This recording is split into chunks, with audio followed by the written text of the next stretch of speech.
यहाँ आके हमारे ताउन बढ़ा दिए। मैं आप तमाम का शुक्रगुजार हूं।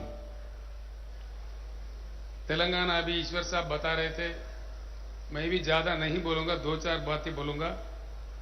अल्लाह के फजल से आप सब लोगों से दुआ से तेलंगाना रियासत का तरक्की इस कदर है। 9 साल 10 साल पहले जो हमको पिछड़ा कहते थे, बैकवर्ड कहते थे, आज हिंदुस्तान में कोई भी रियासत हमारे मुकाबले में भी नहीं है। ये मेरा नहीं है बयान, मरकजी सरकार हाल ही दौर में पार्लियामेंट सेशन में दिल्ली में बताए।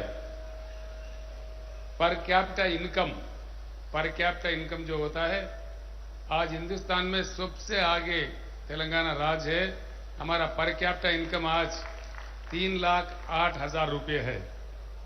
बड़े बड़े रियासत जो महाराष्ट्र, गुजरात, तमिलनाडु, कर्नाटका, इन सारे राज्यों से हम आगे हो गए हैं।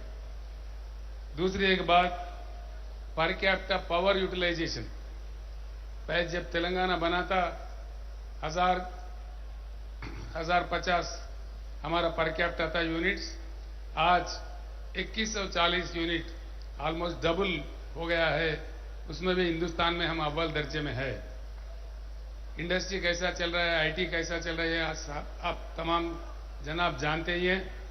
इसके साथ ही साथ जहां तक अक़लियती बहबूदी का काम है, एक ही बात मैं आपके सामने रखना चाहूंगा, ज्यादा नहीं कहूंगा, सब आपके सामने है। हमारे असद भाई, तमाम कायदीन मेरे से गुजारिश की थी कि अनीसुल गुरबा का तामीर होना चाहिए। अब तैयार हो गया बहुत ही अच्छे अंदाज में, वो बिल्कुल अब हमारे सामने खड़ा हुआ है। दूसरी बात है, टीआरएस अभी बीआरएस के हुकूमत आने से पहले यहां कांग्रेस पार्टी का हुकूमत था 10 साल के लिए।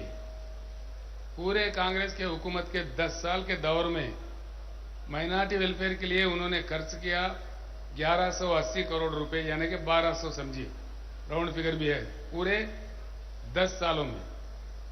जब से टीआरएस सरकार अब बीआरएस बन गई है, जब से बीआरएस सरकार आई है, इन 10 सालों में यानी कि 9 साल गुजर गए, 10वां साल का बजट पेश भी हुआ। कुल मिलाकर के देखें तो 12,000 करोड़ रुपए ये सरकार ने खर्च किया है।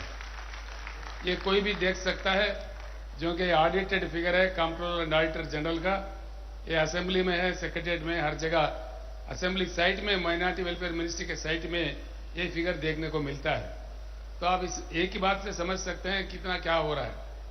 जहां तक देहाती हमारे किसान जो आत्महत्या कर रहे थे, एक भी किसान आज उस हालत में नहीं है, सभी सुधर गए। जो जिंदगी को तलाशते हुए बाहर राज्यों में गए थे, सभी वापस आ गए, सभी खुश है। और आज मैं फकर से कहना चाहता हूं आपके सामने, दान का जो खेत होता है हिंदुस्तान में आज 94 लाख में, यानी कि 94 लाख एकड़ में खेती हुआ है धान का। सिर्फ तेलंगाना रियासत में 56,40,000 एकड़ यहां पे, यानी कि पूरा हिंदुस्तान में जितना है उससे भी ज्यादा हमारे पास अब हुआ है, कल्टीवेट हुआ है। ये भी हमारा एक निशाना देख सकते हैं। पीने का पानी का मसला खत्म हो गया, करंट का मसला खत्म हो गया, बेरोजगारी का मसला भी धीरे धीरे खत्म होते जा रहे हैं। इसके साथ ही साथ हम तो आगे बढ़ रहे हैं, लेकिन देश पीछे जा रहा है। ये कहने के लिए मैं शर्म नहीं करूंगा, लेकिन मरकज में जो सरकार बैठी हुई है, वो अगर हमारे बराबर, तेलंगाना के बराबर काम करता तो हमारे जीएसडीपी कम से कम 3 से 4 लाख और बढ़ने थे। इसमें हमको मार पड़ा है। और देश आज एक अजीब दौर से गुजर रहा है, ये हम तमाम लोग जानते हैं। मैं बुजुर्गों से, नौजवान भाइयों से, सभी दानिशवरों से मेरा गुजारिश है कि हिंदुस्तान हमारा है, हर हालत में इस देश को बचाना है।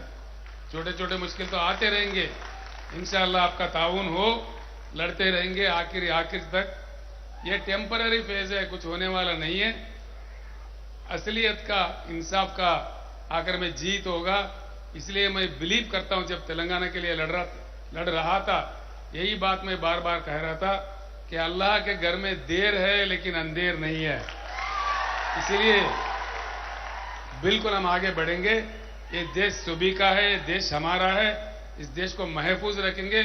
इसमें हम अपने आखिरी खून का बूंद तक भी लड़ते रहेंगे, लेकिन कहीं कॉम्प्रोमाइज नहीं होंगे। इसका हमारे गंगा जमुना तहजीब, हमारा देश के परंपरा, हमारे तारीख, इसको कोई भी बदल नहीं सकता। बदलने का कोई कोशिश किया वो खत्म हो जाएगा, लेकिन देश खत्म कभी नहीं होगा। इसमें मेरे बात पे विश्वास रखिए। जब वक्त आए तो जोश से नहीं, हम लोग होश से काम ले, होशियारी से काम ले, देश को बचाने का काम जरूर करें, ये मेरा गुजारिश है। और एक बात मैं खुशियों के साथ कहना चाहता हूं, देश के राजनीति में चलने का मेरा इरादा हुआ, जो गुजर रहा है हिंदुस्तान पे उसको सुधारने के लिए। मुझे खुद अफसोस है कि जिस बगल रियासत महाराष्ट्र में गए, तेलंगाना से भी ज्यादा वहां पे वेलकम हो रहा है। तेलंगाना से भी ज्यादा तादाद में हमारे बोधन के शकील भाई सारे लोग वहां थे मेरे साथ में। काफी मतलब हमारा खैर मकदम वहां हो रहा है। मुझे भी इतना नहीं था एहसास इस प्रकार का, यानी कि देश इंतजार कर रहा है एक सही नेता के लिए, सही पार्टी के लिए। इंशाअल्लाह आगे जाके कई कामयाबी हमें मिलेंगे। हर हालत में इस देश को बचाने का हम भरपूर कोशिश करेंगे। फिर एक बार मैं तहे दिल से सारे बुजुर्गों को, सारे भाइयों को, जो भी यहाँ तशरीफ लाए हैं, जो नहीं भी लाए हैं, सारे हमारे रियासत के और मुल्क के मुस्लिम कौम के जितने भी हमारे बुजुर्ग भाई बहन माएँ हैं, आप तमाम लोगों को इस मुकद्दस और मुबारक रमजान माह का फिर एक बार मुबारक पेश करते हुए मैं रुखसत लेता हूं। आली जनाब मोहतरम मौलाना रिजवान कुरैशी साहब, इमाम मक्का मस्जिद से गुजारिश की जाती है कि वो दुआ फरमाएं। अल्हम्दुलिल्लाहि रब्बिल आलमीन, अल्लाहुम्मा सल्लि अला सय्यिदिना व नबिय्यिना व मौलाना मुहम्मद व अला आलि सय्यिदिना मुहम्मद व बारिक वसल्लिम। मुरादना व हस्सिल मकासिदना मकासिद-उद-दीन वद-दुनिया वल आखिरह। अल्लाहुम्मा या रब्बना तक़ब्बल मिन्ना अस्सलाता वस्सियाम वल क़ियाम वहशुरना फी ज़ुमरति खैर, जअलना मिन उतरी रमज़ान बिहुर्मति शहरिल क़ुरआन। सुब्हान रब्बिक रब्बिल इज़्ज़ति अम्मा यसिफून व सलामुन अलल मुरसलीन वल्हम्दुलिल्लाहि रब्बिल आलमीन। अल-फ़ातिहा।